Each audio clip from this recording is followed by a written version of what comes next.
maybe, we're so fearful we can't leave our house, or maybe I don't know. There's all kinds of situations where maybe it's not anybody else's fault, or maybe it is someone's fault that made you go to that place.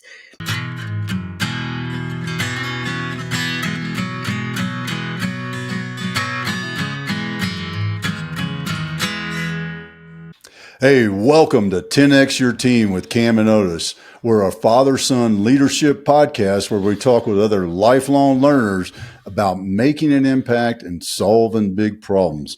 And daggum, how long has it been since we've recorded? It feels like forever, but it was just last Thursday, wasn't it? No, not last Thursday. We skipped that one. So it has been 2 or 3 weeks, and yeah, I feel weird too. I'm glad we're getting this out of the way right away. 2 or 3 weeks? No way. We recorded last week with somebody. I don't think so. We couldn't have skipped two shows. You can make me fact check you live. Yeah. And no, sir, we did not. Damn. We had.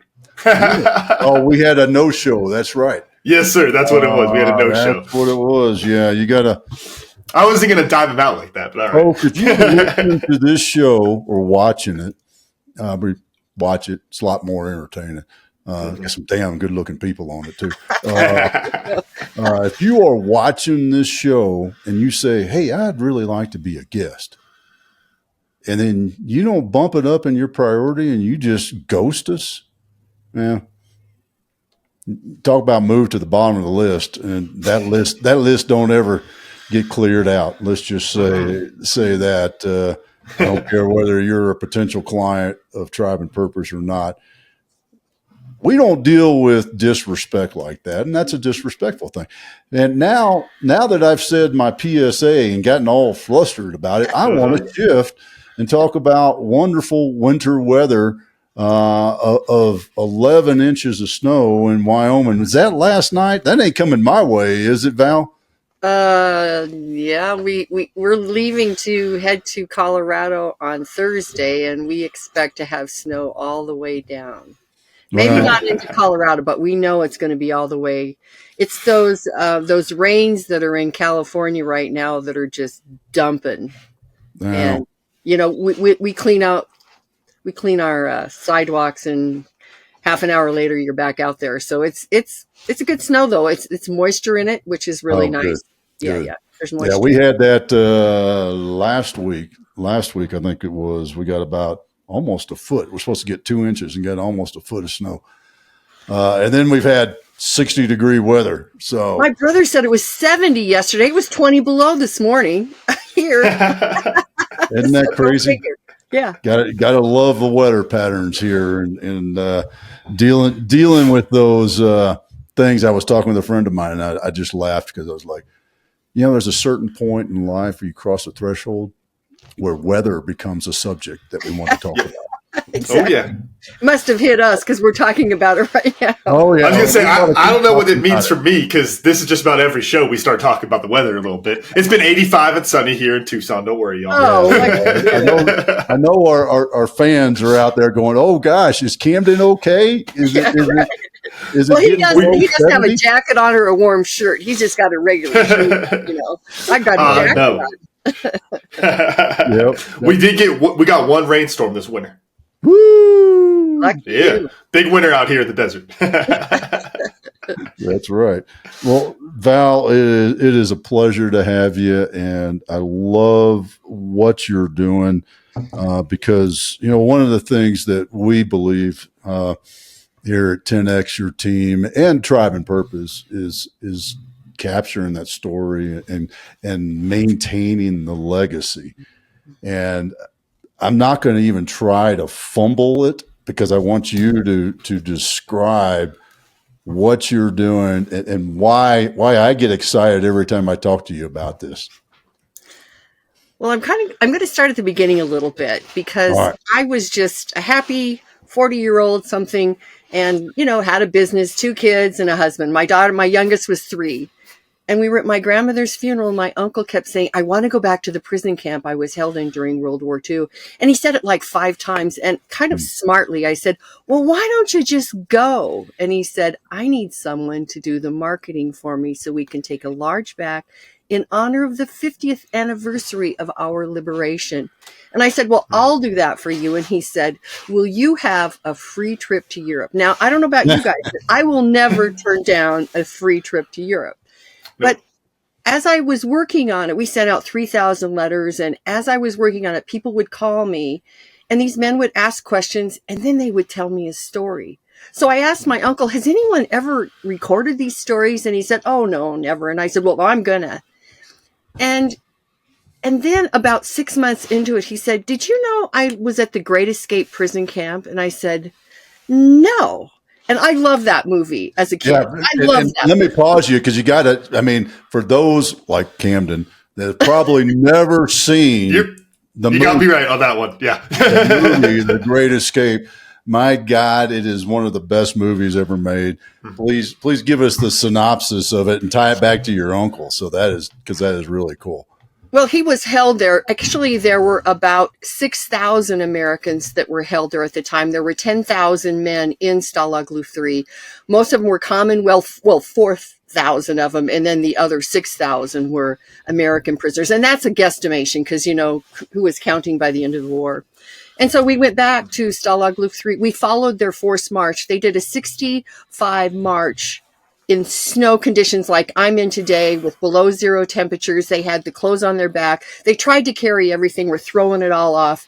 And some lay down and died, and others slept in a barn and ended up covered in fleas and lice. And they were miserable. And within a few days, some were 4 days, some were 3 days, they ended up in a factory where it was a glass factory where they heated ceramics. And so they were able to turn on these furnaces, which the Germans turned off because they were afraid they were going to burn them down and burn the place down. And then they were taken by train south to a place called Mooseburg. Now, Mooseburg was a prison camp that was built for 40,000 people. 40,000. And there was 120 to 130,000 men in that camp. My uncle said that he would sit on his bunk. Now, he was in a compound, he was in a barracks.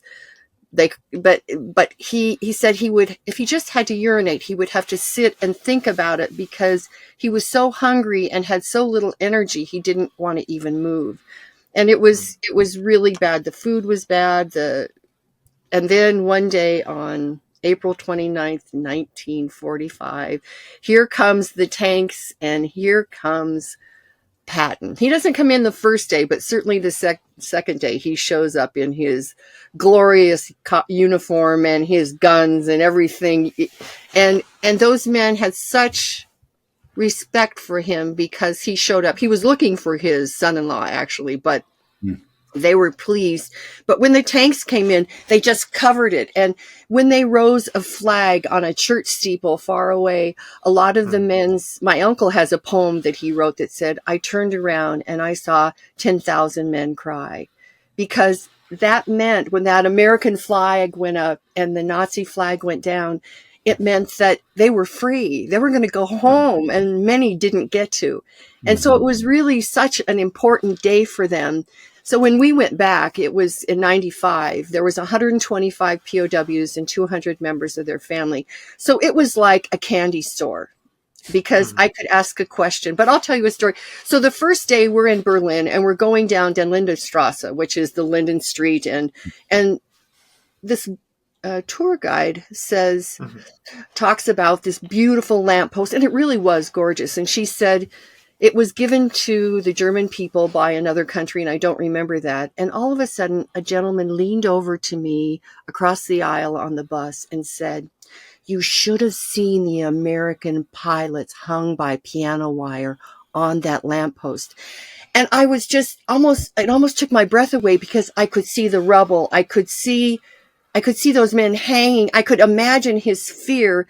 I mean, and I don't have any clue what they experienced, but to have that such a moment of understanding was just so incredible to me.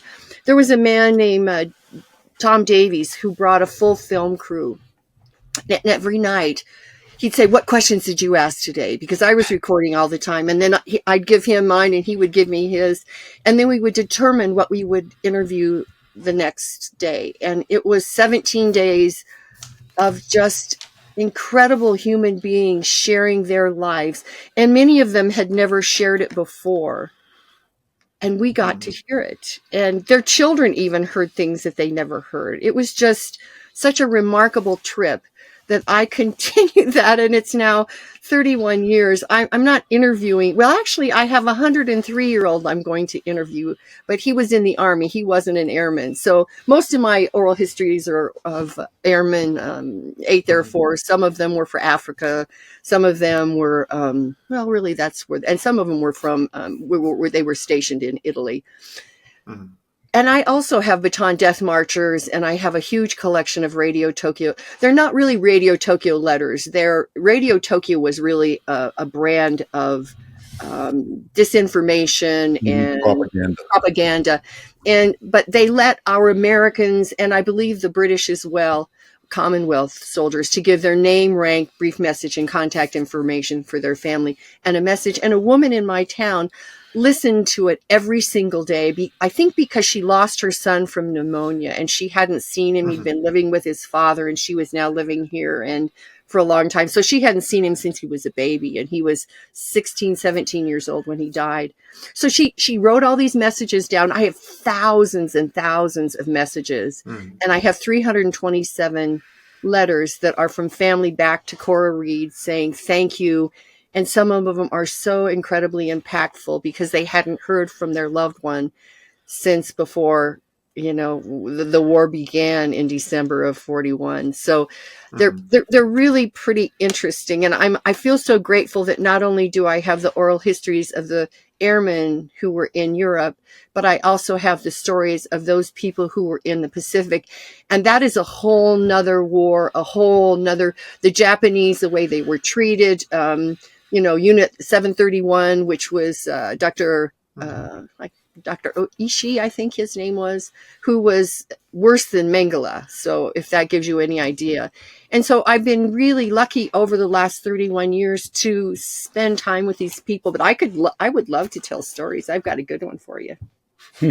Well, I was thinking to myself, Val, I was like, so do I just, next question, Dad, we just say, okay, next story, and we can just we can roll this for hours, I'm sure. Yeah, but there is, I know you can, and we want that also. But there's one piece I'd like to get into before we get into the next story. Hey, maybe this will set up another one, but you talk some about the impact that it has for families to be able to hear these stories and the kind of more familial tradition aspect of it. Could you talk some about the bigger why of sharing these stories? What, to put it very poetically, of what it means for us as a nation to have these stories, and that kind of why that keeps you pushing on this for 31 years. Well, I think we're soft. I was born in 54, so I'm soft. I had, my parents took care of me pretty well, although they were a little dysfunctional, but who didn't have a dysfunctional family? But what they do is they teach us about resilience, because they had to have resilience. When you got in that airplane every day, you had to have that resilience. I think the people who probably didn't survive. Now, that's just my opinion. I'm not sure if that's true, but it seems like all of these men had resilience, and then they had to get over their adversity, because war is not a pretty sight, as you know, Otis. And, you have to come to terms with that. And I think one man said to me, he said, we were children of the Depression, we were fighting a war, and then we were prisoners of war. We had time to think, and we wanted our children to have everything, which they did. They gave their children everything, who in turn are trying to give their children everything, who in turn are trying to give their children. And it has to stop. We have to learn to be resilient so we can take care of ourselves. We can take care of our children. And some of it is messy. I mean, our adversity in life is a regular occurrence. And if you can look at it and say, oh, there's going to be a better day in a couple days. Let's just not fall apart. We can do this, and I think that's part of what we need to learn, is that resilience and that ability to look at our adversity. And when you start looking at it, because I've done it with my life, and when I look at it, I talk about it, I write about it, I talk to my brothers about it, I learn different things, and I get to look at it with a different perspective. But I also get to learn that I'm appreciative of it, because without all of that, where would I be? I would have quit doing this. There were times when my husband and I said, God, I can't do this anymore. I've got to quit spending the money and I got to just go to work and, just to pay for our family. And something would happen and he'd look at me and he'd go, you got to go, don't you? And I go, yeah, I guess I do. So I'd leave. And, it was years of our children's growing up that he was chief cook and bottle worker because this was as important. He knew the importance and he still does. He still understands it. And I think, I was with a group of students yesterday and they're 16, 17 years old. I'm teaching them how to speak and I gave them some POW stories. I'm not sure how they responded to that because there are a number of young women in it. But I talked about resilience and building it because with difficulties, you can build your resilience. You can pack yourself up and say, oh, this is a cakewalk compared to that. Or, there are ways that you can do that and see yourself as resilience. And it's really easy for us, I think, to be fearful. And with resilience, you don't have to be fear. I mean, some people may say no to you or something may not go your way. But all of a sudden you can look back at it and say, wow, I'm really glad that happened. Like my husband had a stem cell transplant. He had bone marrow replacement. And it was, every day you didn't know if he was going to die or live or die or live. And this is like for 2.5 years. And it was long, tedious, and I didn't know if I was going to make it through. And yet one day I was talking to one of the POWs and I started talking to him and saying, I give him IVs every day. I do this, I do that. I've got a business to run. I've got kids. I've got, wham. And he said to me, my dear, you've just experienced combat. Now I realize it's a different kind of combat, but the stress of it and the pain and the not knowing what's going to happen next was a sample of some sort of combat. And so I was so grateful that Jim Keith told me that because it made me understand it in a different way. And it made it much more valuable to me than I ever realized, especially because I'm interested in World War II history. You kind of answered my question I was going to ask, but it's led me to something else that I think is really interesting. Because you and I have talked about what you're doing with the war stories several times and capturing those stories. Is there a plan to capture those lessons along with those stories? And if there's not, I want there to be one. I am writing a series of books called The Thread. Right now I'm writing about a Holocaust victim, the Polish underground, and the men who were it leads into the first Americans that were shot down over Europe and also the men who were in Africa. And so the first book will be about them. And then we'll go further. So I will move with it. But I tell the history. So it's a slow process writing a nonfiction book, because if I have the history of World War II wrong, what am I worth? I have to really work to have that correct. And then I weave the person's story within that. And then somehow there's going to be the lesson from every single one of them. Because I can tell you, if you ask me about one, I could say, well, I learned about this from them. Or if you gave me a subject, they taught me about that. And so there are so many things. I mean, I really believe that I owe my positivity, my ability, my growth, just so much for these men who shared their stories with me, because I would walk away and go, wow, I never thought about it that way. Or like one man, he was a POW of the Japanese, and I saw him, it was on a cold day, and he walked up to his door, he climbed the stairs with a cane, and he just was kind of bent over and he sat down. And as he started talking, it was like, what's going on? His face kept looking younger. Now, I swear to God, to his face get younger and younger and younger. And I thought, wow, what's going on? And then he jumps out of his chair and runs down the hall to bring back a piece of memorabilia to show me. So I knew he had changed. But by telling his story, which is something I think veterans need to do, and some people are too close to it, they can't. But I think they need to tell their story, because I've seen so many people. It's cathartic. It allows them to, like I said, look at their adversity in maybe a different way. But I think there's value in doing that. And I think young people need to do that. I think we all do. We can feel sorry for ourselves for a long time. But when we can make it valuable, then we become more valuable, I think, to ourselves, and maybe not to the rest of the world, but to ourselves. And that really brings other things into play, I think. I think the big piece that really speaks to me about what you're saying is the individual aspect of it. I think there's this almost like, it's not even like a political talking point. It's almost more like a social media thing that people say of. It's like, well, look at this, greatest generation. Look, they fought the Nazis. What are you doing? There's this kind of weird thing there.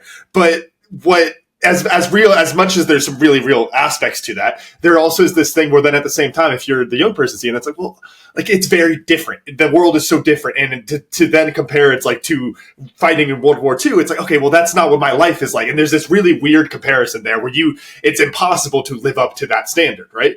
But I think the interesting thing, what you're talking about with the stories, the individual story, is that then we're not talking about this generation of people that all rose up in this like magical story that we tell ourselves about it, versus the idea of it's like, no, this one person and what he did. This is one person and how he was resilient. And I think those different aspects speak stronger because we don't need a generation to all stand up and look perfect like that. We need individuals to take that responsibility like you're talking about.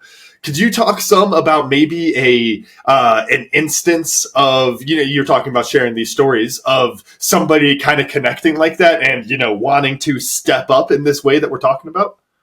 Well, the gentleman I told you about that looked younger and younger, one of the last things he said to me that day was, I can tell you or any veteran how to heal himself. I said, really? How do you do that? He said, number one, you have to turn your life over to a higher power. Now, he believed in Jesus, but he says it has to be a higher power. It doesn't matter if it's whatever it is, but turn it over. And then you have to be comfortable with your story, telling your story. You don't have to tell all the gory details, but you have to tell your story. And then you have to unconditionally forgive those that harmed you, not for them, but for you. And so I had a problem with my mother and my brother, and it's a long story. Yada, yada. Anyway, I could not have gone to her funeral had I not done this process. I spent 3 hours with my mom and my brother. One was in a chair, although not really there, and my brother. And I went through, I wish you had done this, but you didn't. And it's a whole process. And I went through this forgiveness exercise, which anyone can do, because sometimes we're fearful of someone. Sometimes we don't like them. And why don't we? And how did they harm you? But I went through that. And all of a sudden, I felt like my chest opened and my heart was bigger. And I honestly enjoyed my brother, and I shouldn't have, at the funeral. And we enjoyed being a family, and it was just so different. And I've seen him numerous times lately. Now, I have things that we'll never be as close as we were before the things that happened. But I have forgiven him to the point where I even want to be around him, which to me was remarkable because all I wanted to do was start a fight. So I think that's one thing that many of us can do, and even forgive ourselves. Maybe, we're so fearful we can't leave our house, or maybe I don't know, there's all kinds of situations where maybe it's not anybody else's fault, or maybe it is someone's fault that made you go to that place. And if you can spend that time talking to them, even though they're not there, and really work to, literally sever your reaction to them and have forgiveness to them and send them off lovingly and you off lovingly, then I think we really can I think that's what you're talking about, because sometimes it's that's most important to make us a better person for ourselves. You may not think so, but I feel better about it. And Dad, before you go, I just want to add on that, and it's for yourself. What Dad, we talk about this leadership stuff. You got to start by leading yourself, right? Well, if I could forgive myself, then now it's worth putting the work in. Now it's worth being resilient. If I ain't worth it, then what's the point of being resilient and fighting through all this stuff I'm facing? What's the point of making the world a better place? It's like, no, if you forgive yourself, then it puts you in that spot where now it's worth it. I like that. Yeah, and I think I tell that to people, and I think most of us are so comfortable in our negativeness or our staunching. I don't know. There's just something about us. I mean, I'm like that too. It's like, I don't want to be around there. You know, I mean, all of us have that. But if we can open that up, I mean, I felt like my chest opened up and my heart was as big as my head. And it sounds silly. And yet how many of us could count 1, 2, 3, 4, 5, 6, 7, 8, 9, 10? I mean, how many do we have that we really need to let go of and give them their own life and send them off with joy and love or whatever you want to send them off with, but allow them not to have your energy causing them. I don't know if that it causes anybody anything, but I know that it causes you problems. And so I think that's really what we need to do. It does. And that internal beast burns a hole and anchors you to the past. As long as you're anchored to the past, you cannot move forward. And what you've really touched on, and I think this is such an important thing. It's the art of storytelling, and that is communication, and that's really what we're talking about. Mm-hmm. You know, the big what do we need to do here, Camden? Right, communicate. But it is that aspect of it that we have to do, because if we are unable to communicate, you're unable to forgive. And I think it comes back to the art of storytelling. And I say that in the art of storytelling to make it sound like it's this big thing. And then people go, well, I can't tell a story because it's Otis says the art of story. Oh, dude. Did you go to the store today? Tell me about that. Mm-hmm. Tell me about it. Yeah. It's really something that simple. And I think that is a form of communication that, the electronics, the social media, the swiping with your thumb and things like that, has mitigated the willingness, not the ability, the willingness, because I believe everybody has the ability to tell the story.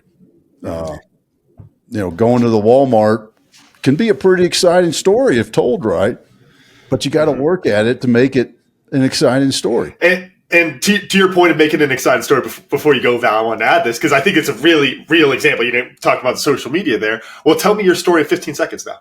That's all I got. And that does raise that threshold. Now it is harder to tell that story. And I do think there's a really, really nice distinction with that. But yeah, I want to throw that back over to you, Val.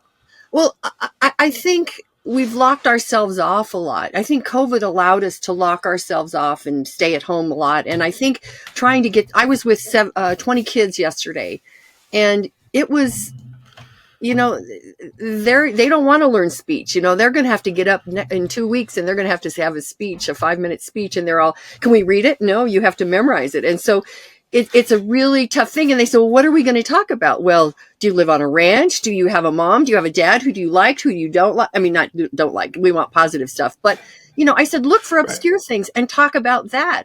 And I told them about the biome, how Fred Hutch Cancer Research Center has found in our aura, if you will, there is bacteria that if I walked in a room and killed somebody, it may be able to be found at some point in our lifetime. And, policing will be able to find me. I mean, it's just, but I think now I love to go to the store and be self-deprecating. And I love to talk to everybody because it's so fun. I mean, if you just I'm not going to the store with you or Cam. I can tell you that right now. I'm going in there, you need a loaf of bread, I'm going to get that loaf of bread. I'll smile and wave at people, but I ain't talking to you. I need that loaf of bread, I'm going back. Well, Val and I ain't never leaving that Walmart. I'll still be there next week. But I took my grandkids last Christmas, and we were at Albertsons, and they're sitting in the cart because they're both too big to walk. And anyway, so they started singing Christmas carols and Merry Christmas. And they had all these people smiling. And I'm looking at the checkout lanes, and these people are smiling because these two kids were saying Merry Christmas and welcoming them to be there and singing songs. And it was a way of seeing how we could be Not that we have to tell a 5-minute story, but we have, hey, what's new in your, oh, your hair looks beautiful. Oh, what are you having today? I mean, just something that gives them that connection to someone who really cares. Because I think there's a lot of people within our lives that we have no idea who they are or what's happened to them, but they have no connection to other human beings. And if we can start making that connection, and it's through story. You're right, Otis. It's from story. Give me, do you really like apples or would you rather have a pear? You know, I mean, I don't know what it is, but there's things that we can do. And these kids were saying, well, I don't know what to say. It's like, God, I've never learned how to stop talking. What are you talking Hey, that's about? a skill too. Because I'll say this story on that, because I think there, as much as I was joking about the social media, tell your story in 15 seconds. There is a value to be able to be quick with your story. I'm thinking of the example of being at the grocery store. I was buying stuff to make Christmas gumbo, and the lady there goes, "Oh, I see gumbo," and we started talking. She's from Louisiana. She grew up down the road from where you were born. All this kind of stuff. Now I got that out in 30 seconds. I didn't want to hold up the line, but there's that genuine interaction. I remember it. I'm sure she remembers it. It's a nice thing to get out there and have share those stories with each other. And speaking of sharing stories, Val, I do want to just get back into your story archive here. Right. And I'm curious, when you look back on all the different stories you've heard, if there's one that shines out to you as the one that made the biggest impact on you personally in your life. Well, Jack Kapmeyer, he was a co-pilot. He got shot down at Schweinfurt, and there were 60 airplanes that went down. That means 600 men went down. He became a prisoner, but he was captured immediately. His parachute pulled him underneath a farmer's wagon, and they were captured. They captured him easily.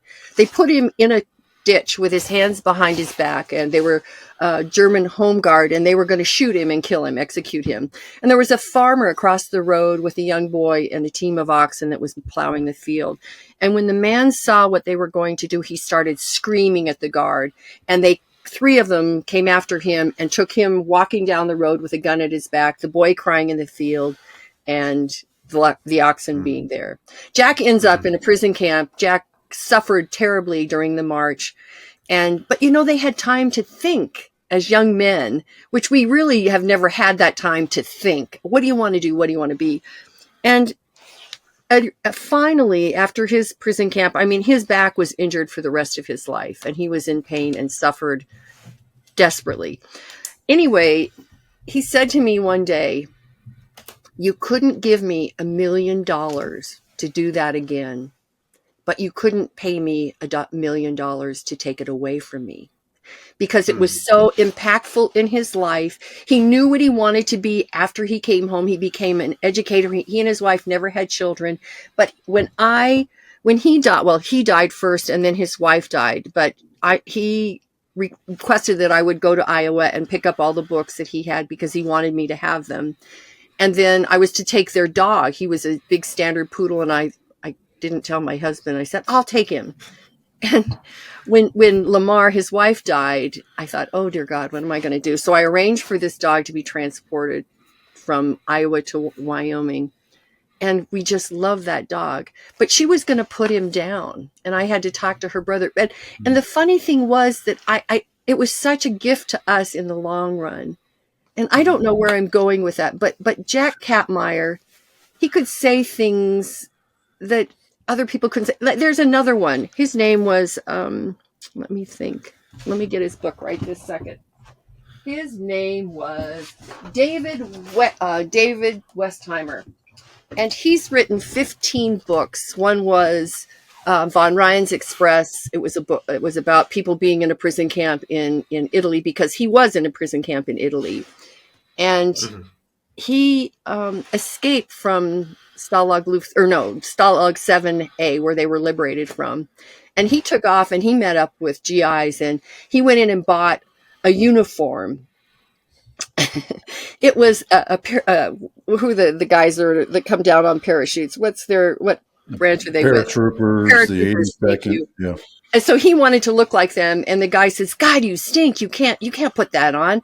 So he hands him a couple of towels, and he goes in to the shower, and the war's over there, and he's somewhere else. And he takes his shoes off, his clothes off. He's got fleas and lice all over him. and he touches the carpet on the floor. And he realized he's never had he's been in prison camp for almost over 2 years, and he feels that carpet. And then he gets in the shower and he smells a bar of soap, and he got an erection because it smelled so good. And he I'm sorry, I shouldn't have said that, but it's okay. but it was just he wrote this book, and I swear he wrote it for me. And then he puts on the uniform, and his mother had knitted that sweater sitting on this bench, but he couldn't take it. It was full of fleas and life, but he loved it. And it was such a problem for him to leave that behind.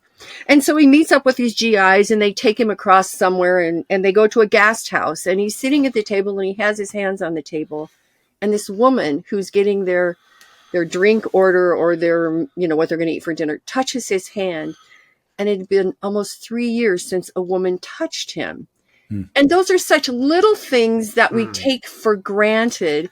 And he was the kind of man who in his writing would give you all those little details. And that's not I don't know if it's a true story. He said, well, some of it's true, but not all of it. Some of it's after, because he lost his best friend when they came down in the Mediterranean Sea. And so he always loved him. And the funny thing was, he kept telling me about a friend who was a prisoner of the Japanese. And so one day I said, well, who is that guy? And he goes, well, it's Shoss. I don't remember his first name right now. And I said, well, I know him. He goes, how do you know him? I said, well, I go to the 10th Air Force Air Base's reunions every year. And so when he died, David would have never known. And so I called him and I said, David, I need you to know that Morris Shoss has died. And so he starts telling me stories about them. They're working at the Pentagon, and there's, those big steamers. You wouldn't have seen them on I Love Lucy, but they're big containers, and you go inside of them, and it's a steamer, and you get it naked. And so here's all these men in this, room where you exercise or steamer or whatever. And David gets out of the steamer, and there's Morris Shoss, who he has not seen since they were together before they both enlisted or were in the war. Wow. And they wanted to embrace, but they were two men with no clothes on. And David said, we just couldn't. And I mean, I know that's funny, but it isn't at some level. But you understand, it would just be inappropriate. But he really cared about him. And I was grateful that it was me who got to tell him, and I got to learn it. He said, Morris got to go to, he was to West Point. He said, God, he couldn't even comb his hair or dress well, and so just the funny things he said about Morris. And he said it in a loving way. It wasn't like he was criticizing him, because he really loved this man. And so that's another story that, they're just these little pieces. I'm going to be talking on the 15th about love stories and war. And so I'm excited to do it. It sounds kind of silly. So let me tell you one more story. I don't know where we are, but we're right here. Okay. So this is a story. It's a letter. And, when the men were in the prison camp, at least at Stalag Luft 3, every prisoner that came in, they interviewed them, because the British taught the Americans how to, they were clandestine. They would listen to BBC every day on radios. They would ask the new POWs coming in, what's happening? Do you know how are people getting killed? And one of the men I interviewed, he was to write 3 letters. Well, he didn't know how many letters, but he wrote letters to a fake girlfriend. But in this was a code, and he was able to stop men dying coming out of the front hatch because they were catching their harness for their parachutes.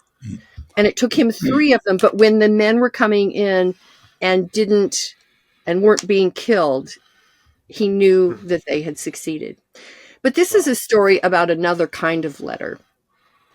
This man was in prison camp. Well, and for instance, here's another story real quick. The men would get around, and one would get his story, or one had a picture when he came in.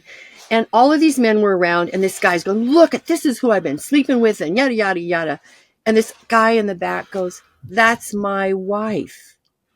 And he divorced her. Yes, he divorced her from the prison camp. And there's another one gosh. where a fellow got a letter from his fiance, and it goes like this: Dear John, I got tired of waiting for you. Met your dad, fell in love. Love, Mom. I mean, it's cruel. It's funny, but it's so cruel. It's, I mean, it's just horrible. And yet we laugh at it. And so did they, mhm. the first guy that got shot down over Europe, his name was, anyway, every year of he got shot down on July 4th, 1942. And every year for that anniversary, he got a cross, a Maltese cross with little pieces of sausage hanging off of it. He said if he was so embarrassed, but he said, God, the sausage was so good. It's just so funny. But anyway. How did your marketing career change after that trip in 95? Well, I had to divide myself, but I was really successful. I just quit 5 years ago. I did it for 30 years, and I did it because a client said I was too expensive and I had done too many hours for him, and he was going to sue me because I was charging him $800 for like 200 hours worth of work. And then I realized, I don't have to put up with this. And I realized that if he wasn't going to pay me, he couldn't use anything that I had given to him past the first payment. And I said, you can't sue me, but if you use anything I did for you, you will see me in a court of law. So that's when I changed the name of my business, which I wish I hadn't gotten rid of it. I was just too quick to do that. So I still opened another one, and I'm still doing a little bit of graphic design, and when I need to, I just do. And it was a really good, I'm a creative. You'll learn when we go to achieve what I've got up my sleeve. I can't talk about it, but I don't, it's massive and it's crazy and it's everything I ever wanted. You see, I believe that these men entrusted me with their stories. And this is the war room where we are right now. These are right here, those boxes are oral histories. And I have 2 files, and I mean, the whole room, all around the ceiling and walls full of books and personal. But the point is, they entrusted me with their stories. And that means that their stories need to get to you and to everyone who wants to listen. And if I don't do that properly, I think I will have hurt myself and really disappointed them. And they're not here to talk about it, but I think I would be disappointed in myself. And so I'm working on something right now where I can get it out to a massive population. And that's what I'm going to do, is share these stories. Because I mean, some of them I've told you were funny, but some of them I think were of value to you. Yeah. And that's the whole point of it, I think. Yeah. Yeah. Well, and stories always have a meaning and a lesson if you choose to listen to it, whether it's a funny one, sad one, or just, a Walmart trip, right? I mean, Yeah. I think there's so much truth in that, and they look for it because it's always there. And sometimes you hear it, sometimes you don't. Because it reminds me of one of my favorite, and I believe I don't remember if this is maybe Asian philosophy, maybe even Confucius, but when the student is ready, the teacher will appear. And sometimes that story that somebody told you 5 years ago all of a sudden pops back into your head, and you go, wow, okay, now I get it.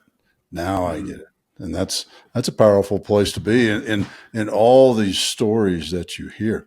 And it's something I'm truly honored that you're on our platform sharing those stories too, and just a few pieces of them. Because wow, it's And go ahead. Yeah, and on that, talk about the impact of sharing the stories, and this is getting a little bit into the pontification type stuff. So, Val, I hope you could try this with me. But I'm curious because when I asked you to tell stories that had an impact on you, we almost couldn't describe what the impact was. But I think that's very telling of storytelling a lot of the time. That there is that it can change you, but you can't really point to it in those kind of things. What is your perception of that effect, if you will? Well, I'm going to tell you, I have been looking for something that will allow me to share all of this. And I couldn't find it. And I started working with some people. And all of a sudden, I thought, I can see the end of this. I mean, I didn't know what it was. And then I talked with someone that I'm working with from Achieve. And on a Thursday, and on Monday morning, I woke up and I figured it all out. I can't tell you all about it, but I figured out how this can be shared and how it can make a difference in this world. And that to me is such an aha. That's the ultimate lesson from this, is that I am doing service to more than just me, because I love the stories. I mean, if somebody listened to me for 5 hours, I'd tell stories for all day long. But that's not the purpose of these stories. They told them so that someone else could learn. And if I can get that out, then, hey, I have a better life because I don't feel guilty. I mean, and I don't feel guilt, honest and truly. But if I walked away from this, like we had a fire this summer and we were told, okay, get ready, which is, to evacuate. And my husband and I are going, well, what are we going to do? I said, well, you take your pickup with all the good stuff, and I will use the old beater pickup. I'll get all these file cabinets out. I'll get all the books. I will get everything. I'll put it in the truck, and I'll have the archive. And so that was the whole plan.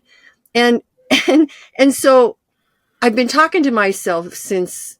Anyway, I just knew that I would eventually figure it out, and I have. And when I can tell you all about it, I will. And when you can go on and interact with it, you will. I mean, and that's the best part, is that you can interact with it and be part of their lives, because that's essentially what I'm doing, is giving you a piece of their life. Because, I don't know that my first oral histories were the best. I wasn't a historian, but I always was interested in the human side of it. So I was really bad about, well, what about that mission? And, and so I'm faulty for that. But I can tell you that women like to hear stories of World War II if it's about a person's life. Maybe if it's not, it can get pretty bad, but they do enjoy it. But men, even 10-year-olds, 10-year-olds, the museums I talk to, they love their 10-year-olds because they love the history of World War II. And so that's another group of people. And if we can bring, because, if you have something, you need to keep that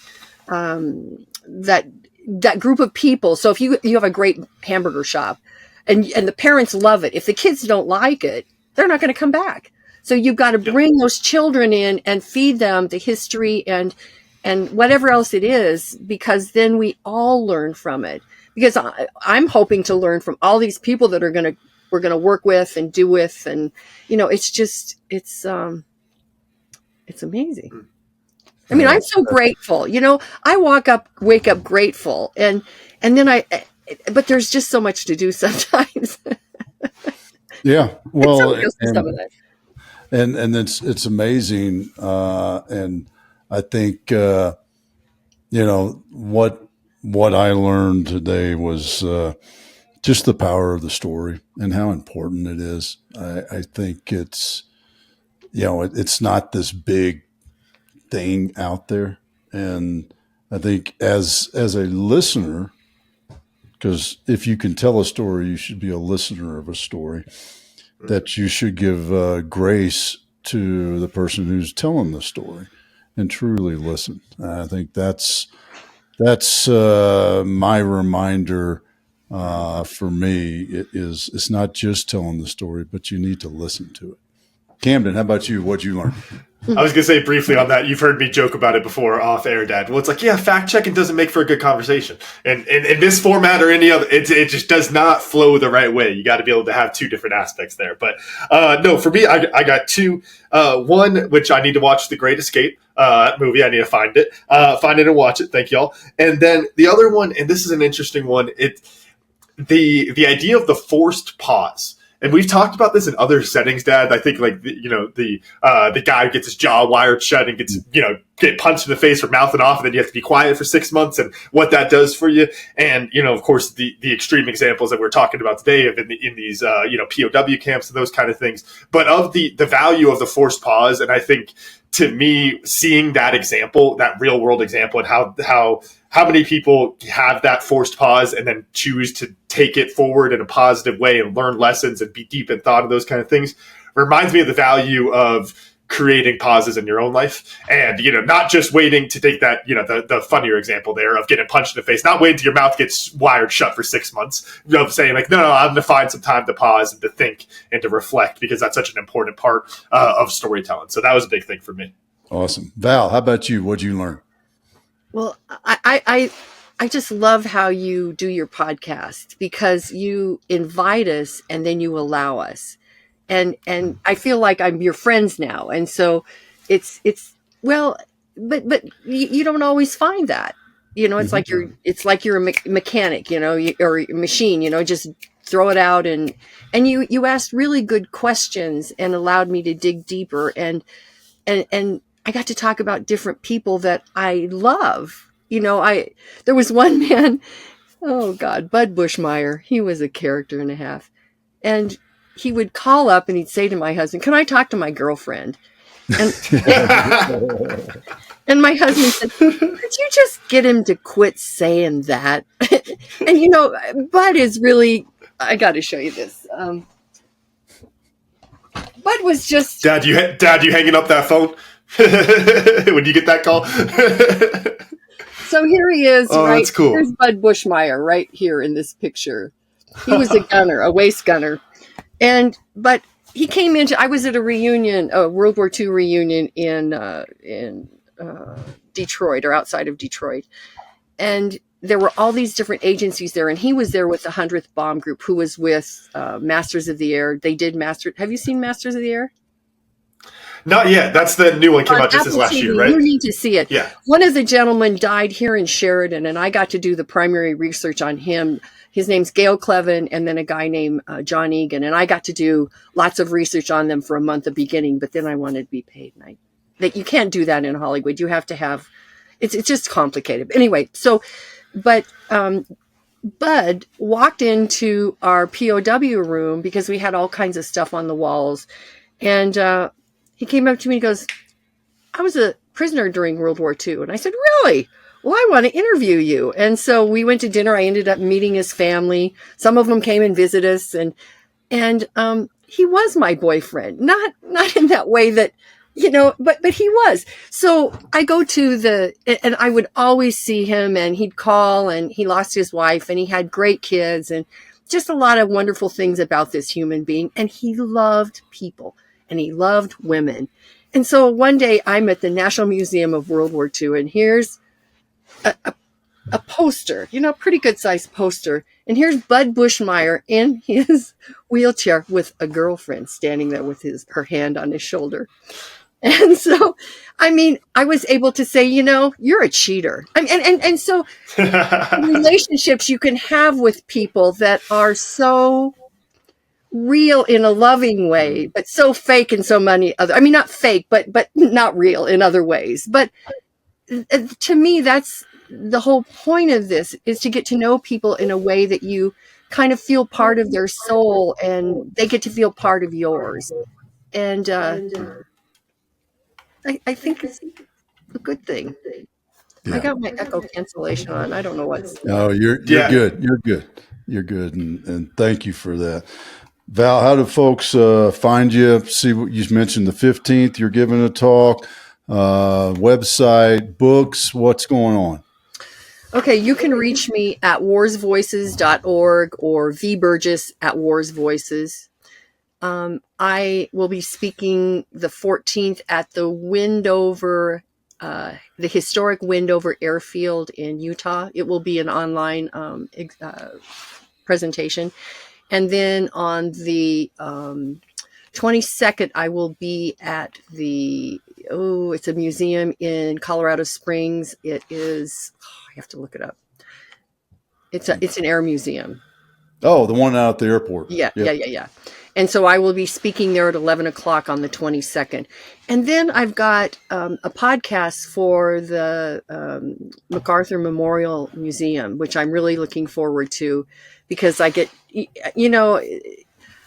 I'm not making a lot of money speaking, but I love telling the stories. I think you already can tell, and so and so sometimes it's really more about telling the stories and connecting with people than it is because, a guy got a hold of me the other day. And like I said, I'm going to interview a 103-year-old guy. And the oldest POW that I got to interview was 106. Anyway, so those are places where you can reach me is warsvoices.com and vburgess@warsvoices.com. I have a book in process. My goal is to have it complete. It's called The Thread. And it will be printed by the end of this year. That's my proposal to you. And that's what I've got my feet at the fire about. So anyway. We'll hold you to it. Awesome. Yeah. Val, it has been a pleasure having you on the show today. Thank you so much for your time. Thank you. I appreciate it. Take care. Camden, run us out. All right. Thank you all for listening to today's episode of 10X Your Team with Cam Otis. And a special thanks to our guest, Val Burgess, for joining us today. Remember, you can watch full episodes of the show on YouTube at 10X Your Team. And if you enjoyed today's episode, please make sure to pass along to other lifelong learners in your tribe so that they can enjoy it too. Follow us on Facebook, Instagram, and LinkedIn. As always, the full archive of episodes available at www.10xyourteam.net. Thanks again, and we'll see you all next time.